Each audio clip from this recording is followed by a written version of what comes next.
So one thing I think most state governors, most state officials, as well as the federal government could agree upon, and that is we needed improvements in FEMA. And it needed to be what I call right-sized so that it would be more nimble, quicker in the response, but also understanding that it's the locals who know what is best in responding to a disaster. And local is defined by these local communities, whether it be Leander or Travis County or Williamson County, whatever the case may be. They're the ones on the ground, and they know their communities far better than anybody else, and they know how to respond to their communities. And it's the state and federal government that work to provide them the additional resources they need to accomplish their goal. But by working on the reforms that we will work with FEMA and with the presidential team on, we're going to work to find ways to streamline the process, cut through all the red tape, to ensure that even when we do that, the monetary resources that we are receiving now that are much needed for things like having the emergency first responders or debris removal or search and rescue operations, those will still be funded, but we will have the ability to do it a whole lot faster, a whole lot quicker without waiting around for the federal government. Last question. Job number one is always saving lives, protecting lives, and finding those who have lost their lives.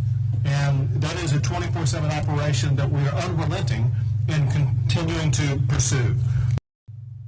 The story is about those who have been swept away is gut-wrenching and heartbreaking, and the kind of thing that spurs us to do even more to make sure that we're going to be searching and finding everybody that we can.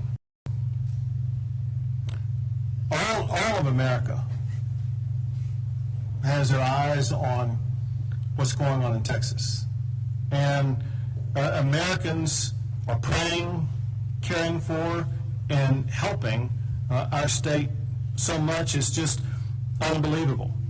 You can see one thing that's quite obvious, and that is, it doesn't matter if they're a red state or a blue state. They are fellow Americans, and when times get tough, Americans come together.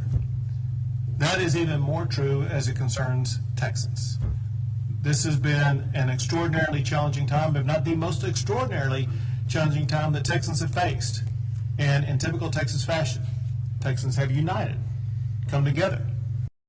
So everybody who is at a camp, everybody who is at a hotel and places like that, they've been identified. Those who are missing on this list, most of them, were more difficult to identify because there was no record of them logging in anywhere. And it was through information provided by a friend, a family member, co-worker, whatever the case may be, that they haven't been found. Even though we are reporting 97 people missing, there's no certainty that all 97 of those people were swept away by the storm.